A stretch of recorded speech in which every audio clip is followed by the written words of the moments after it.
Dubaï, aujourd'hui considéré comme la ville de la démesure, palace immense, gratte-ciel à perte de vue et centres commerciaux flambant neufs, rien n'est jamais trop beau et trop grand pour Dubaï.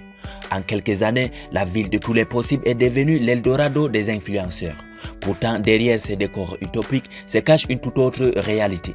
Bonjour et bienvenue à tous. Installez-vous bien car aujourd'hui dans cette nouvelle vidéo, nous verrons la face cachée de Dubaï qu'on ne vous dira jamais. Mais tout d'abord, si vous êtes nouveau sur la chaîne, n'oubliez pas de vous abonner et d'activer la cloche de notification pour ne plus rater aucune de nos prochaines vidéos. Alors, bon visionnage.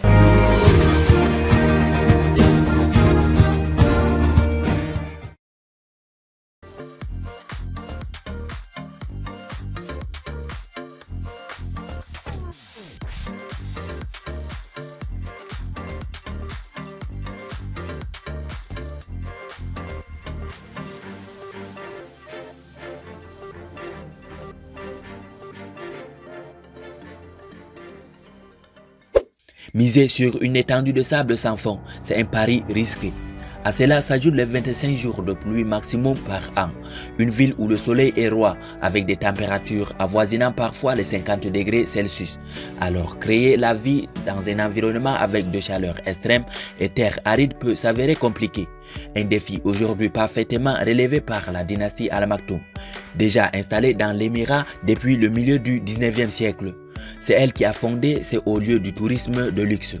Le modèle économique de Dubaï reposait sur l'agriculture vivrière et le commerce des perles dont la vie était un haut lieu dans le désert d'Arabie. Ce mode de vie traditionnel dans cette petite ville sans artifice verra bientôt la mondialisation transformer le visage de ces terres. Il va alors tenter de stimuler les échanges commerciaux en attendant des terres de culture et en construisant le nécessaire pour faire transiter la marchandise. Au fil de son développement démographique et économique, cette cité du désert s'est dotée de transports et de nouvelles liaisons commerciales nécessaires pour échanger et améliorer les relations diplomatiques avec l'étranger. À la veille des années 1960, Dubaï disposait déjà des infrastructures propices à son expansion. Ce n'est que plus tard que l'on découvrira les sources de pétrole au large des côtes de la ville. Leur exploitation restera brève et limitée. L'émir Al Maktoum laissera l'émirat d'Abu Dhabi se charger de l'extraction de l'or noir. Lui choisira le tourisme. Les années 1970 lancent le projet Dubaï comme le connaît aujourd'hui. Elle figure comme le lancement des constructions de grande envergure dynamisées par l'Union des Émirats en 1971. Un aéroport, le nouveau port de Jebel Ali et le Dubai World Center apparaissent désormais dans le paysage de Dubaï. Ce dernier devient le plus grand gratte-ciel de la ville. Il inspirera d'autres projets bien plus ambitieux. Au fil des années, Dubaï construit sa renommée à travers des projets architecturaux surmédiatisés. Une destination de vacances de luxe, l'émirat ne refuse rien et ne recule devant aucun défi. Faire du sky en plein désert, c'est possible. Construire de la tour la plus haute du monde, un jeu d'enfant, le plus grand centre commercial du monde, presque trop simple.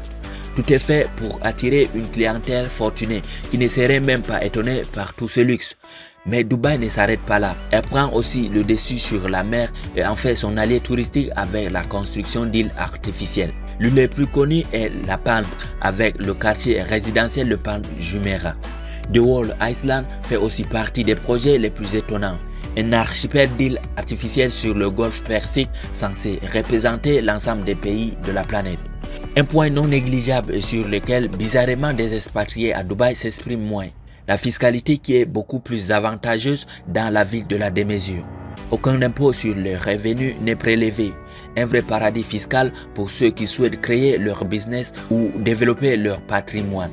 Alors, tous ceux qui pensent que le paradis est sur terre, une chose est sûre, il n'est pas sur la terre promise de luxe et de la démesure. La réalité fait plus écho à l'enfer. Avant tout, ayez en tête que le système judiciaire à Dubaï et aux Émirats arabes unis en général est un mélange de droit civil et de la charia. Les peines peuvent aller de la simple amende pour les plus chanceux à l'exécution. À Dubaï, on peut aussi parler d'esclavage moderne. Derrière ces folies architecturales se cachent très souvent des travailleurs étrangers, plus connus sous le nom de wokas, des ouvriers traités dans des conditions infâmes qui imposent en grande partie sur le système de kafala. Système de parrainage ancestral des employés compliquant dramatiquement leur autonomie et leur liberté. À Dubaï, il est monnaie courante de voir dans des ménages bourgeois des domestiques qui dorment dans une maid room aux allures de chambres de bonne à la fois insalubres et minuscules. Cette pratique a d'ailleurs largement fait débat. Dubaï, c'est aussi la plus grande catastrophe écologique du Moyen-Orient parce qu'on oublie souvent qu'elle est construite dans l'un des plus grands déserts du monde, le désert d'Arabie. Climat désertique, sécheresse, région sismique, tempête de sable, rime le quotidien où se trouvait Dubaï. Or, on fait tout pour y faire abstraction. Entre la climatisation dans des centres commerciaux, des gazons de golf aussi verts que dans des champs en Normandie, on n'a pas l'impression qu'il fait 50 degrés en été. Mais vous vous en doutez, toute cette énergie utilisée n'est pas verte. Les Émirats Arabes Unis sont le 8e pays au monde émettant le plus de gaz à effet de serre par habitant. Et c'est la planète qui en paye les frais.